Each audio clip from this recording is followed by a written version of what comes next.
Okay, let me start that again, and I'm going to stand away from the lectern. So this, as I said, this paper sits on the shoulders of work that Emmanuel did with co-authors in this room on safe assets as well as on the international monetary system. One of the things that weighed on me the last couple of years was that I never got to present the paper to him. But on his last visit to Chicago in 2019, we had a nice walk around campus, and I presented to him some tentative ideas on this vector.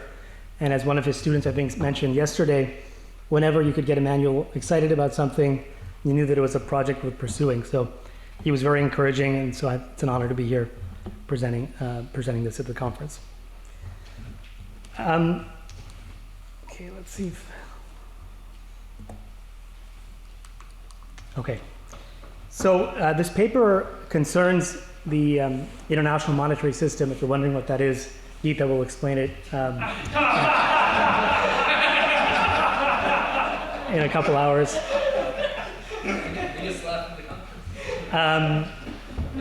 In particular, it's concerned with cyclical properties of the international monetary system, and I would characterize in particular two dimensions of cyclicality which are particularly important.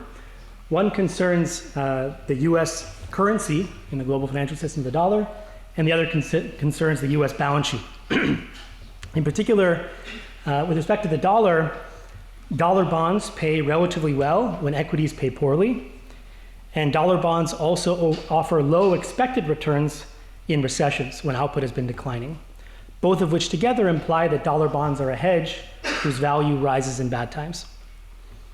In terms of the balance sheet, it's well known that the US acts as an insurance provider to the rest of the world, and it loses wealth in bad times. Now, there's been a growing literature that Emmanuel and others have contributed to over the last 10 or 15 years trying to make sense of these patterns. And while we made substantial advances, I think it's still fair to say that we lack a business cycle model that can jointly capture these features and study their implications. In particular, there have been two classes of papers that have tried to wrestle with these three features of international financial markets. The first has emphasized something special about US treasuries, as often summarized by a convenience yield on these safe assets. And you saw a couple of papers today make reference to that.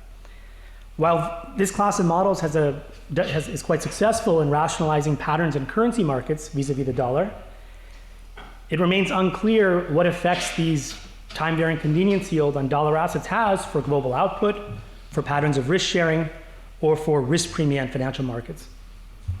There's been another class of papers in this literature emphasizing that really what's different is actually the US has a greater capacity to bear risk than the rest of the world, maybe because of deeper financial markets in the US vis-a-vis elsewhere.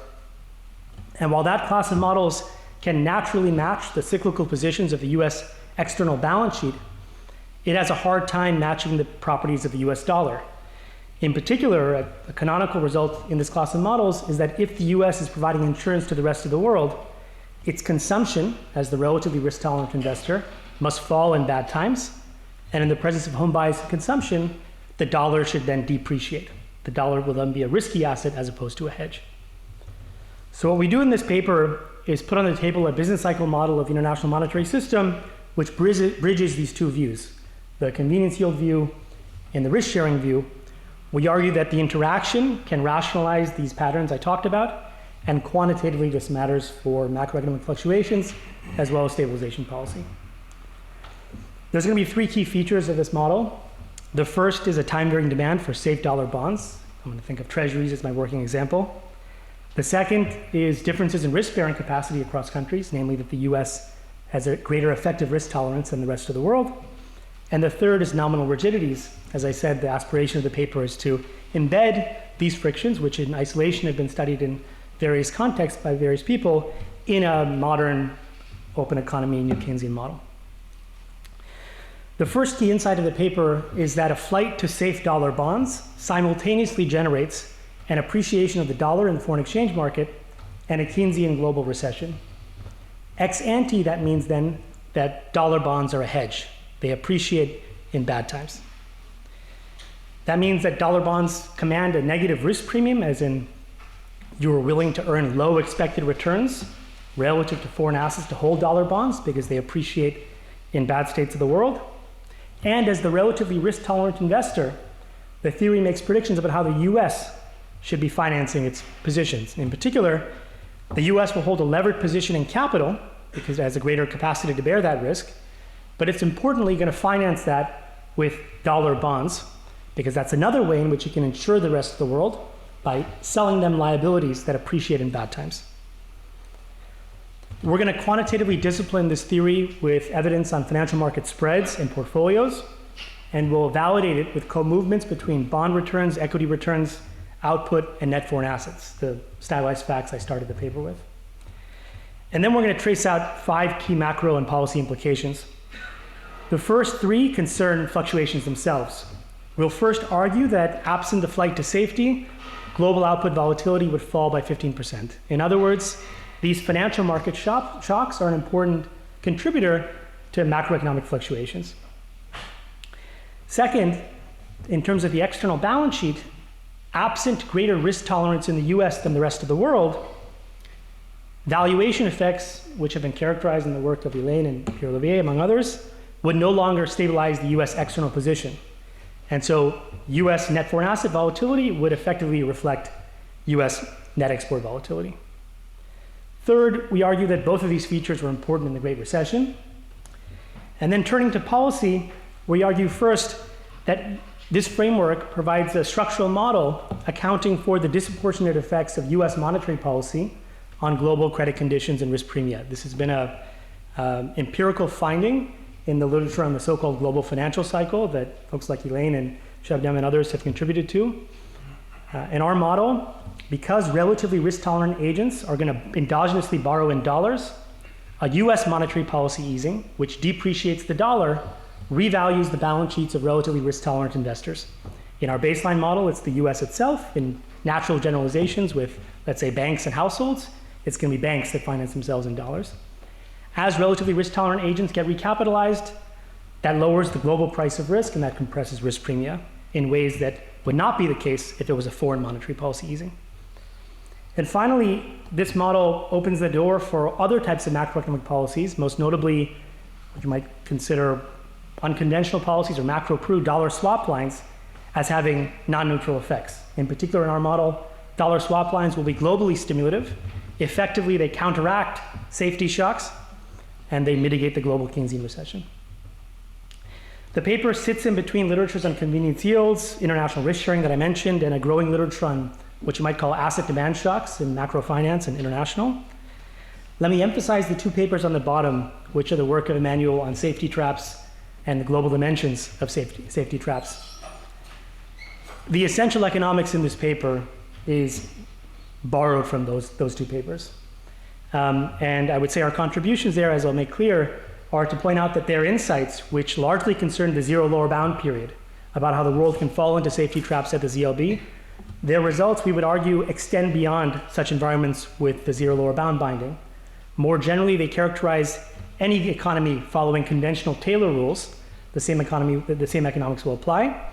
And moreover, we try to embed these ideas in a modern quantitative model of the global economy. We trace out their implications. And so I hope Emmanuel would have been proud. So what I want to do is walk you through the structure of the model. I'm then going to pare it down and communicate the essential economic insights. I'll then tell you a bit about how we parameterize the model. I'll show you some impulse responses, and then I'll walk through at a high level those implications to the extent I have time. So the basic structure of the model is a 2-country new Keynesian model with capital, home and foreign. I want to think about the US and maybe other G10 currency countries. For reasons I'm happy to talk about later, I think the model better speaks to kind of countries that are otherwise symmetric, and that's why I'm not going to naturally think about it as applying to emerging markets, although that would be a very interesting extension. To that workhorse model that we're all used to from international macro, we're going to add 2 essential ingredients: a notion of safe dollar bonds and heterogeneity and risk tolerance across countries. And then we're going to add a couple ingredients which are not essential to the main ideas, but are useful for quantification and to clarify mechanisms, namely Epstein's in preferences, which allow us to disentangle differences in risk aversion from the IES, and disaster risk, which helps us match moments regarding the equity premium globally. Let me first talk you through the problem facing a representative home household. There's going to be an analogous problem in foreign. That home household is going to have an Epstein's aggregator, overflow utility coming from consumption, some disutility of labor, phi of LT, and then some utility from holdings of safe dollar bonds. That's what this omega function is. These are the positions in safe dollar bonds and normalize it by the price level. We're going to be microfounding the convenience yield as bonds and utility, and I'll talk a bit about alternative microfoundations in a little bit. The consumption aggregator has a standard CES form with home bias. And so the resource constraint of the representative home agent is kind of classic open economy macro. On the left-hand side, that agent is choosing domestic consumption, foreign consumption. We're going to assume producer currency pricing. I'll talk a bit about implications, for instance, of dollar currency pricing and Geetha's work in a bit. But for now, producer currency pricing, this is the consumption decisions. These are the financial decisions. Positions in a safe dollar bond, call them treasuries. Another dollar bond, call them privately issued dollar assets. And then foreign denominated bonds. There's no difference between foreign safe and foreign other because foreign assets don't earn the liquidity premium.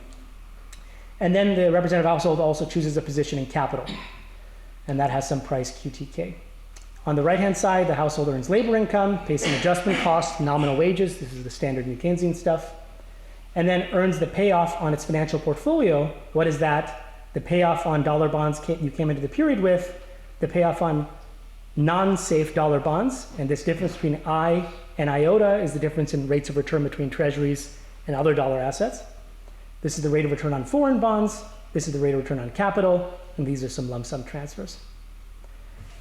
Home, the representative agent at home is going to have risk aversion of gamma, and the foreign agent is going to have risk aversion gamma star. They will not be the same thing in the quantitative model. That's going to generate some important predictions for risk sharing. So in equilibrium, on the margin, when you decide to hold dollar bonds, you're going to internalize that your payoff doesn't just reflect this, but also the fact that you like holding them. And the same thing is going to be true abroad. They like to hold treasuries. On the margin, it turns out in this environment, it's going to have to be the case since we both are at an interior position in our position in safe dollar bonds. The marginal non-pecuniary value at home and abroad is equated. And let me now comment a bit on what's going on here. This is a very reduced form way, albeit a common way, to capture the safety or liquidity value of certain financial assets. It follows in the tradition of Sadrowski or Krishnamurti Vising-Jorgensen, thinking about liquidity benefits of certain interest-bearing assets as analogous to the liquidity benefits of money. And so in the same way we might put money in the utility function, here we're putting bonds in the utility function. There are alternative micro-foundations, like my co-author has in his job market paper, thinking about bonds being used as collateral. We conjecture you had very similar results.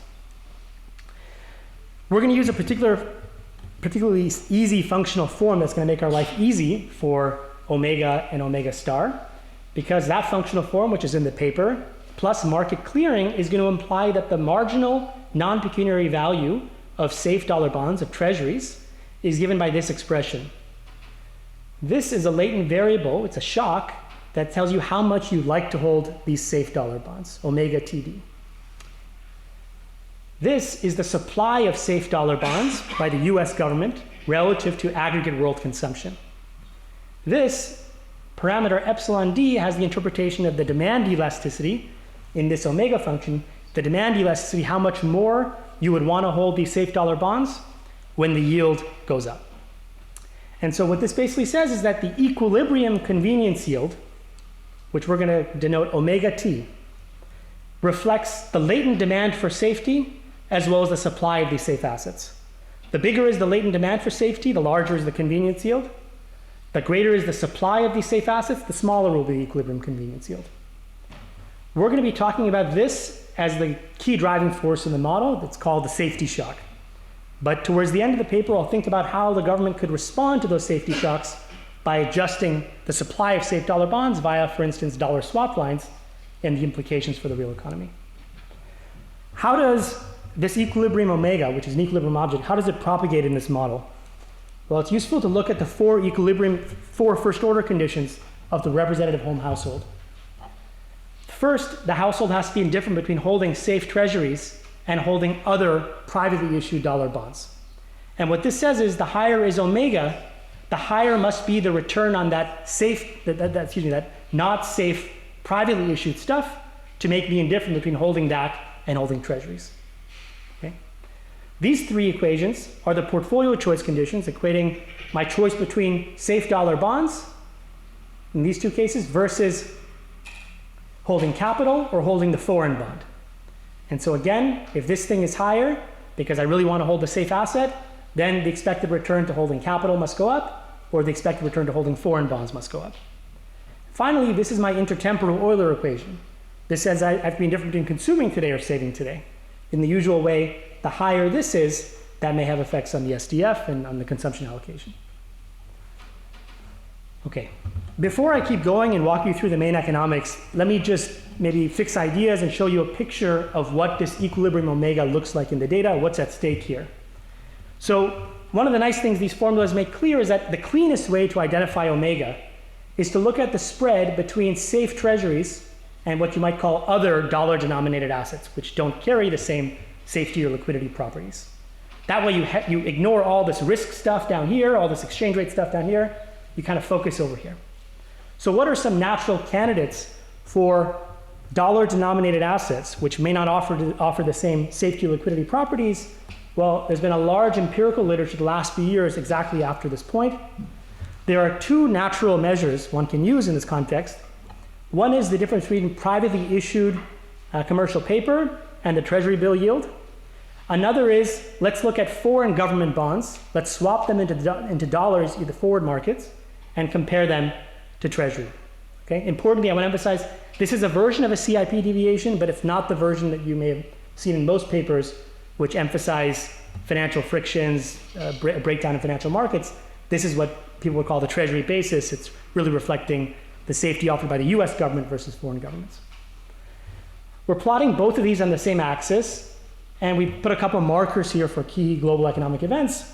I want you to take away a couple things from this figure. The first is the striking co-movement between these two series. I should say in particular the G10 TIBO series is in particular from the work of Duhem and Schrager. The first thing you see is the striking co-movement. The second thing you see is that this convenience yield, the fact that you would be willing to hold treasuries at a lower yield versus these other assets, spikes in times of market turmoil that we would all read in the Financial Times or the Wall Street Journal. And the third is that these are not small numbers. We're talking here in terms of crisis of 100 or 200 basis points. And so the name of the game is to trace through what might be the macro consequences of this flight to safety. Finally, let me just note as a quantitative point that if AA commercial paper or swapped foreign government bonds also offer some safety or liquidity properties, then this may understate the true flight to safety in the economy in bad times. Okay, let me finally close the supply side of the model, and then as I promised, I'm going to go to an even simpler version of this, a special case, and walk you through some analytical insights. The supply side of this model is intentionally from a workhorse New Keynesian structure. There's going to be a differentiated labor, as I mentioned, quadratic wage adjustment costs. Production is going to occur with domestic labor, as well as capital rented on the international market. I should say that latter assumption might be a bit unusual. This model, it's going to be complicated to solve. We're going to solve it globally with some methods that we've developed in other papers. It's going to be helpful to limit the state space, and so we're going to solve it with one aggregate capital stock globally that's rented across borders. You could extend this to having two separate capital stocks. Capital is produced with an unbiased aggregator, and there's adjustment costs in the usual way, so Q is going to move around. Monetary policy is going to follow conventional Taylor rules with coefficients phi on domestic CPIs. And as I mentioned, I'm going to start the paper thinking about the fiscal authority as setting the supply of safe government bonds to a constant fraction of global output. That means that all the variation in omega in the model is coming from the demand for safety rather than the supply. And towards the end of the paper, I'll trace through the effects of changes in the supply side. So just to summarize, in a quantitative model, there's going to be a number of driving forces. Again, the goal is to have something that is close to the frontier of open economy models that we can see how important these shocks are. So we're going to have a unit root productivity process, including a rare disaster, a time varying probability, so the model has meaningful variation in risk premia, time variation at omega TD, the demand for safe dollar bonds, We also have relative productivity shocks, and we're going to have unexpected policy shocks at the end of the talk, as I mentioned. The model is going to be solved globally when we get to the quantification, but first I want to communicate the main ideas via perturbation. Andreas. So is your safety shock the only demand shock here? I think you could think of it until I get to monetary policy. Is your estimation then going to load a lot of the demand shock stuff onto that safety shock? I think it's an interesting question. The moments that we're going to use to discipline, the moments that we're really after are around co-movements between relative bond returns and equity returns, and moments like that. I don't think pure beta shocks, for instance, would deliver those co-movements. So I think it's fair that we're missing some demand shocks. One of the things I'm going to show you is like a decomposition of the sort of Gourinchan-Ray. You'll see that the model has a lot of movements in risk premia, not so many movements outside of risk premia. That's because I think we don't have some of the other pure macro shocks you typically have in these models, like beta shocks. I think in that dimension they would be helpful, but I think for the core co-movements we're after, they wouldn't really affect things. Okay, so here's the simple case of this model that we're going to then characterize analytically. First, I want to think about two cases, either flexible wages or wages set one period in advance. I want to think about a fixed global capital stock, so there's no important effects on investment, but we will have endogenous output through changes in consumption. I'm going to specialize to the case of a unitary IES, as well as full home bias and an infinite Frisch elasticity. This is just parametric conditions that make the closed forms simple. They're not essential.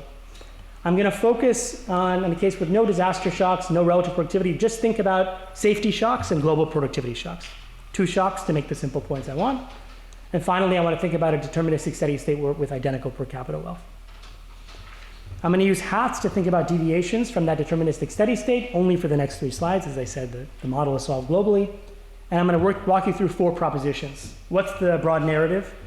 First, I want to assume identical portfolios, and I want to laser in on what are the global effects of a flight to safe dollar bonds. I then want to endogenize international portfolios and think about risk premia. And there's going to be an important interaction between the flight to safety and heterogeneity and risk tolerance. Let me start with the first proposition. Consider, in the case with symmetric portfolios, a positive flight to safe dollar bonds, a positive shock to omega. Well, if we had absent nominal rigidities, what would happen? We would have a decline in the real interest rate at home, we would have a deflation at home, and we would have no changes in other prices nor the real allocation. In other words, this shock is effectively neutral for macro. We don't really care about it. It's going to change real interest rates. It's not going to affect allocations otherwise. Why is that? You can get the intuition from these 2 key first order conditions. This is the indifference condition between consuming versus saving. This is the indifference condition between holding safe dollar bonds and holding foreign bonds.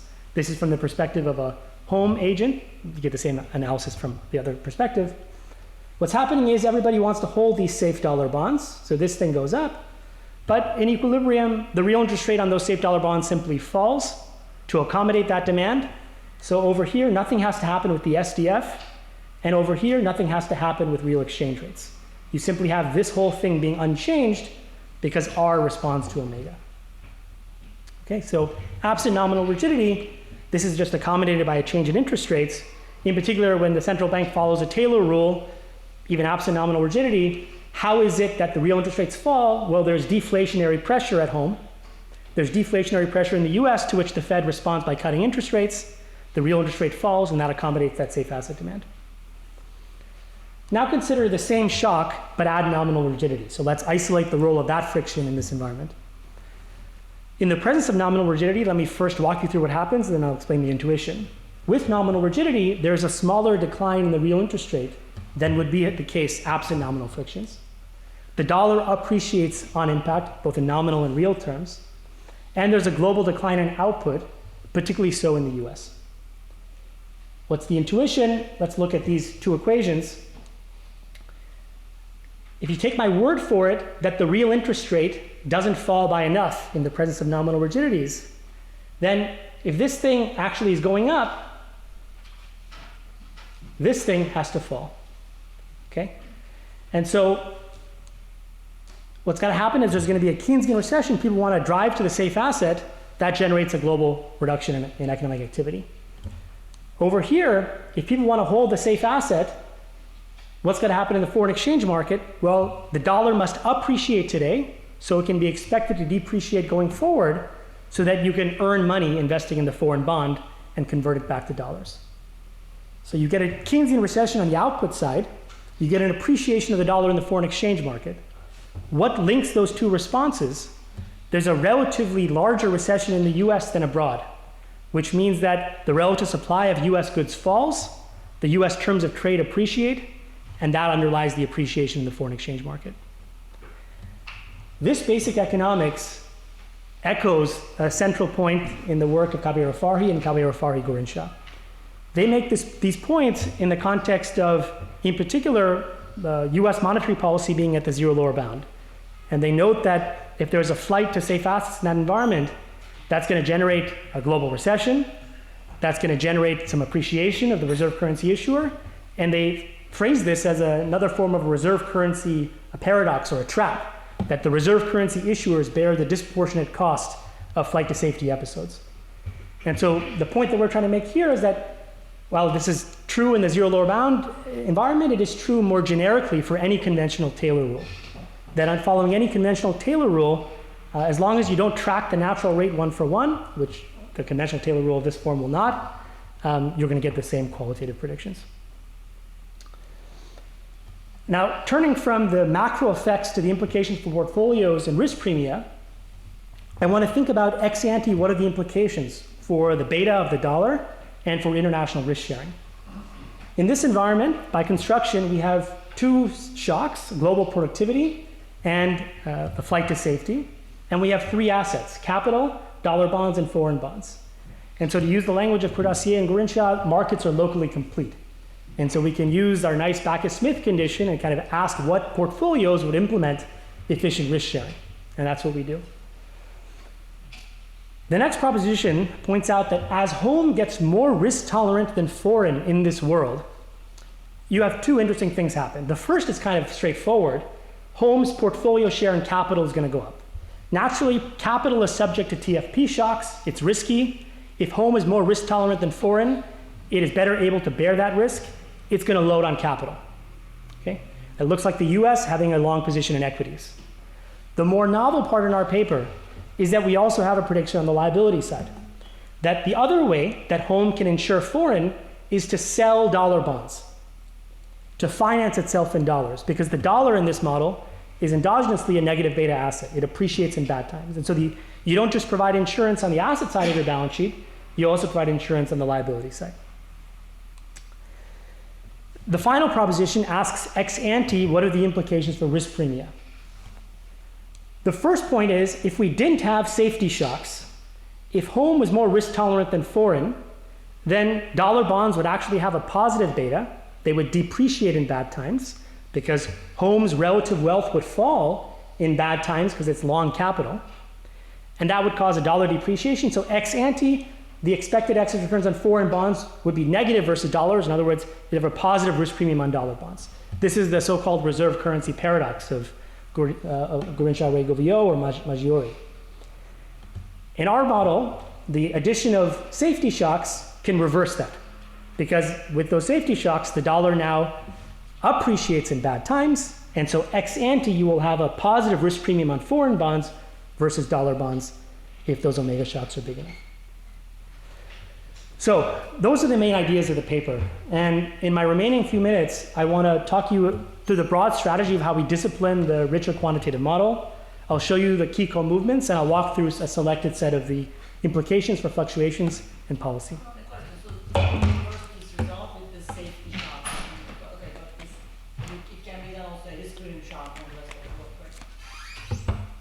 A risk premium shock. So, risk premium shock on the emerging markets, because that would be a safety shock on the dollar. I think there's sort of two questions there. One is the application to emerging markets versus other G10 currency countries. The other one is, are there other ways to resolve the paradox? Let me decouple them.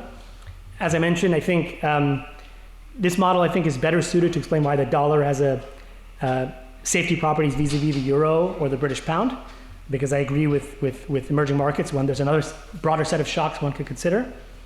There's a separate issue, which is just conceptually even playing this game, are there other sets of shocks one could think about?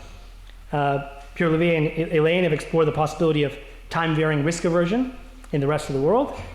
Matteo, in his job market paper, suggests the possibility of time-varying trade costs. We contrast both with our mechanism in the appendix of our paper. Let me briefly just say, these are all complementary mechanisms. An important difference is that in the papers that I just mentioned, those are endowment economies. We point out once you embed them in a new Keynesian production context, both of those shocks, a forward risk aversion shock or a trade cost shock, actually generate an output boom in the US. It's observationally different from this. They also have different policy implications. So for instance, the implications for the role of dollar swap lines is a natural one in a model like this, less so in the others. But I think, in terms of the exchange rate effects, they go in similar directions. Yeah. Can you track, Elaine is here, but it's not just the risk aversion shock. So in her topic with the risk aversion is a function of output, right, or expectation of future output. So how would you generate boom? Anyway, we can talk later. Yeah, we can talk later. I mean, it's sort of like the way at Matteo's job market paper, trade costs are a function of the aggregate disaster state or the disaster probability. I think there may be ways to enrich where the time variation in trade costs or risk aversion comes from that might generate qualitatively similar co-movements. Again, I would say even setting that aside, I think the policy implications would also be different, though, in terms of things like dollar swap lines. You need a model of segmentation to generate some action there. Okay, so let me talk briefly. How do we calibrate this type of model? As I mentioned at the very beginning, we're going to discipline the stochastic properties of the safety shock with the G10 T-bill spread. So this is using the work of Duhem and Schrager. We're going to use things like the persistence and so on calibrated directly from the data, but we will calibrate the volatility of these safety shocks to match the conditional correlation of the global equity return and the excess foreign bond return. In other words, we're going to, leaning on the structure of the predictions of the model, calibrate the magnitude of these shocks to match the negative beta of the dollar in a conditional way. Disaster shocks out of the literature and the relative risk aversion across countries is going to be used to match the US net foreign asset exposure to excess equity returns. Okay, so the fact that the US has a levered balance sheet. How are we going to assess the model then ex post? We're going to look at things like the predictability of excess foreign bond returns. Does output predict that? The co-movement of excess foreign bond returns with equity returns, and the co-movement with excess foreign bond returns. So these are all untargeted, and these capture the cyclical properties of the dollar and the US external balance sheet that I started the paper with. Andreas, go ahead. I'm wondering if you have the disasters in a global solution, you would get changes, like endogenous changes in the demand for safety, just if you're in a bad, uncertain state. Right? Would you want to estimate the omega shock? So there's two things there. One is absolutely, intentionally the way we set up this model was in the tradition of modern DSG models. We're going to feed this in as a driving force. And our view was you can parameterize the omega as having some correlation to global disasters. So this is not like coming from nowhere. And I should have said this up front. There's exciting work, I think, in this space trying to endogenize where these convenience yields come from. That's not what this paper is. This is about thinking about their propagation in a conventional macro model. But you could have omega being correlated with other shocks like disaster risk. And indeed, that's what we do in our calibration based on the correlation between these financial market spreads and these measures of disaster probability. There's a conceptual point, I think, behind your question, which I want to clarify.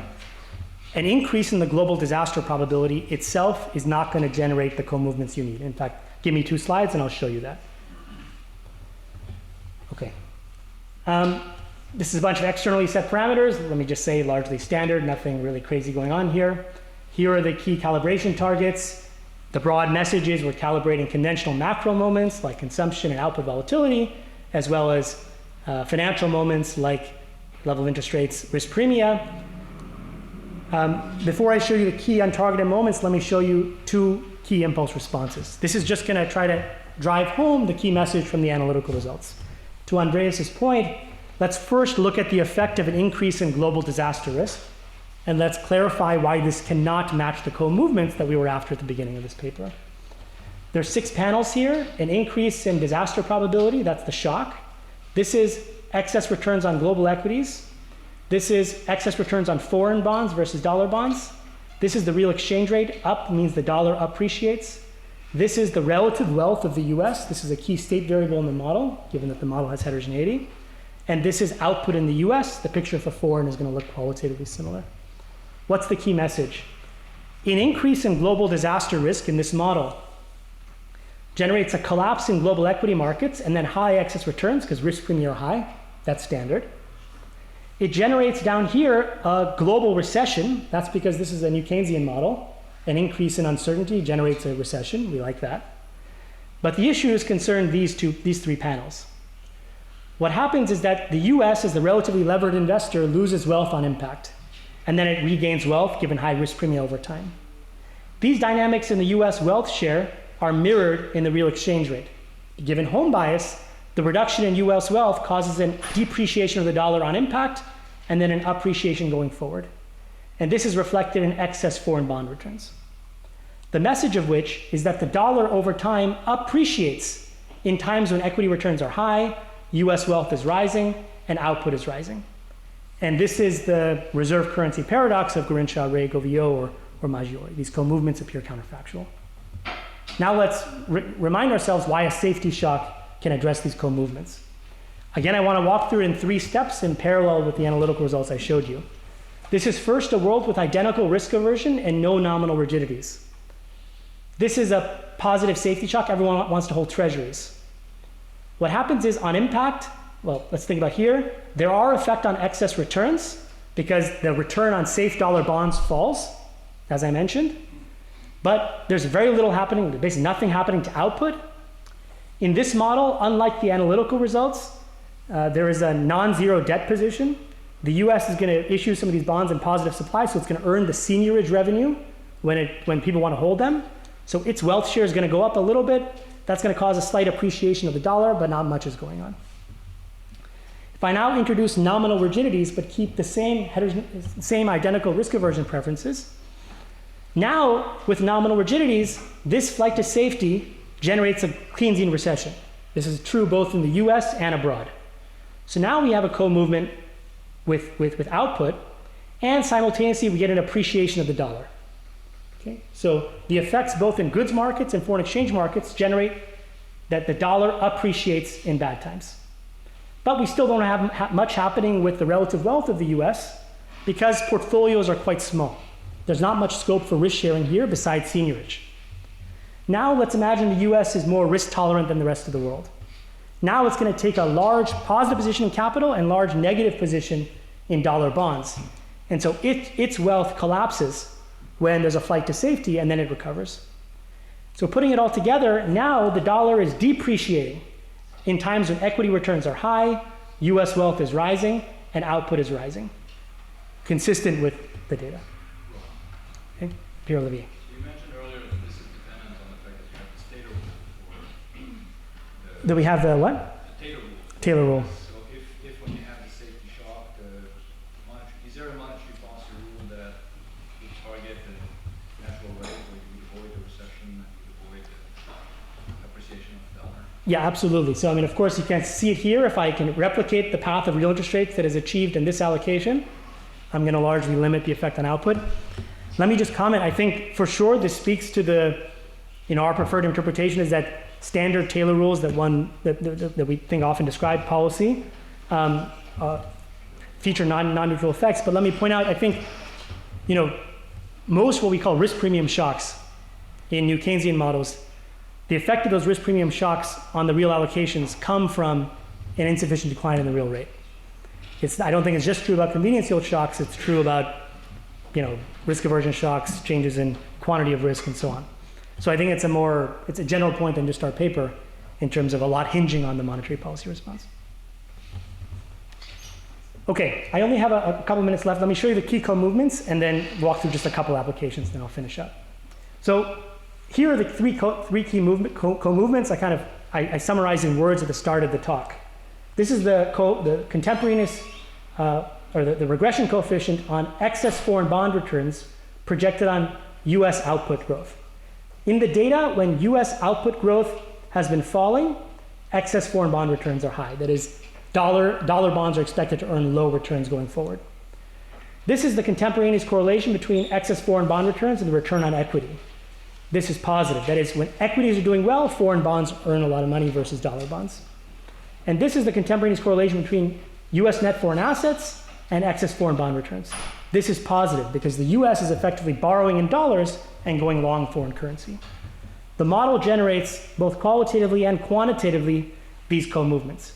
If we didn't have safety shocks, you would get, in some cases, directionally the complete wrong co-movements. This is a manifestation of the reserve currency paradox. If we didn't have differences in risk aversion, in particular, you would miss on the co-movement of net foreign assets. There would not be enough scope for risk sharing across borders.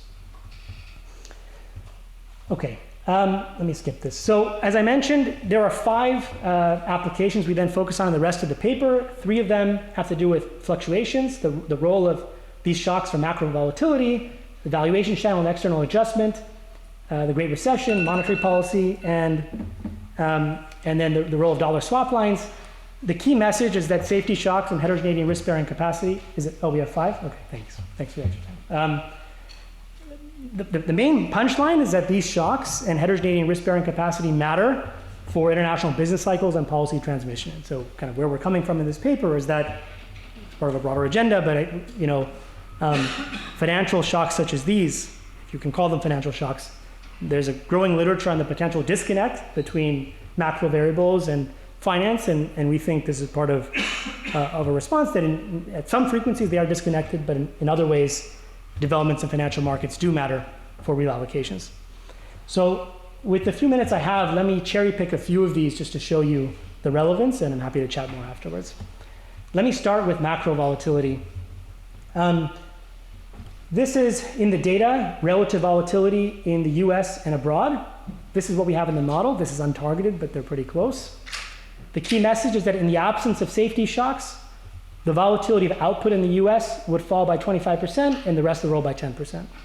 So, to pick on Pierre Olivier, they pointed out this stuff matters in the ZLB, and we want to argue that not just in the ZLB, if you take these policy rules, and we can debate them, that these dynamics, these shocks, matter for macro fluctuations. When investors want to flock to the safe asset as opposed to productive assets, that has effects on real allocations, particularly in the US. Let me now turn to external adjustment, given the work of Elaine and Pierre Olivier on this. So you can look at net foreign assets, and just the budget identity is that the evolution of net foreign assets depends on the return on capital, net exports, and a valuation term. This reflects the change in net foreign assets that is coming from the fact that the US holds a different portfolio than the rest of the world, and there's effects on relative bond returns and exchange rates that would also affect the net foreign asset position. So you can take that identity, you can iterate forward and consider news. And this identity is kind of a not log linearized version of an analogous identity in the seminal 2007 paper of Pierre Olivier and Elaine that basically says if the US net foreign asset position falls, that must forecast either positive trade surpluses or positive valuation adjustments that will stabilize the external position, or a residual H periods from now. Okay, this is kind of like a Campbell-Schiller identity for external positions. So we can use our structural model to actually do this identity in the model economy and ask how much adjustment is coming from each of these things. And the key message is that in the model, most of the adjustment in the US external position is coming from excess returns. In fact, this is, in their seminal paper, it was around 30%. This is saying that even more of that in the model is coming from excess returns. That probably comes to Andreas's question. We don't have some of the macro shocks that would only affect cash flows as opposed to returns, like beta shocks. Okay? But the key message is that if you didn't have differences in risk-bearing capacity, that risk-sharing thing would go away and the valuation channel would no longer stabilize the external position. Now all of the adjustment would have to happen through trade surpluses. Okay, so this is saying that both of these ingredients are there at the same time. Let me skip this. This is just saying that it mattered in the Great Recession. Let me, given the time, talk about monetary policy and then conclude. In now a couple papers, Moritz and I have been exploring the role of redistribution in these types of models with investors having differences in risk-bearing capacity in the transmission of monetary policy. In our paper in Econometrica, we argue that in a conventional sort of standard closed economy New Keynesian model, a monetary policy easing systematically will redistribute wealth to relatively risk-tolerant investors, because those investors will endogenously be levered in capital, and a monetary easing will redistribute to them by inflating away their nominal debt burden, by raising the profits they earn through capital and raising the price of capital. In some new work, we've pointed out there are similar mechanisms operating in a preferred habitat model of the term structure. In this paper, there are two countries, the US and foreign. There are two monetary policy shocks, a US policy shock and a foreign monetary policy shock. And exchange rates also redistribute. And the key insight in this application is that if you contrast a US monetary policy easing with a foreign monetary policy easing, importantly, a US easing depreciates the dollar, whereas a foreign easing appreciates the dollar. Ex ante in this model, relatively risk-tolerant agents are going to finance themselves in dollars. So when the US Fed eases and the dollar depreciates, that lowers the real debt burden of those levered risk-taking agents. That recapitalizes them, lowers the global price of risk, and compresses risk premia. You would get the exact opposite mechanism if the foreign central bank eases. And so we have put some numbers against this. I'm not going to go through in the interest of time, but let me just say, one of the things we think this is interesting is that it draws a line between the work on the global financial cycle, which Elaine and many others have contributed to, and this literature on the exorbitant privilege and the role of the US in terms of its unique external balance sheet in the international monetary system. We think about dollar swap lines. Hopefully you get the main idea. Let me conclude. On this paper, we propose a business cycle model with three key ingredients: a time-varying demand for safe dollar bonds, differences in risk-bearing capacity, and nominal frictions. The key mechanism is that a flight to safety generates simultaneously a Keynesian recession and a dollar appreciation. Ex ante, relatively risk-tolerant agents are going to finance themselves in dollars, matching patterns of global portfolios, and the dollar is going to earn a negative risk premium, matching patterns in currency markets. We validate the model with real and financial data and argue that it matters for macro and policy. So thanks very much.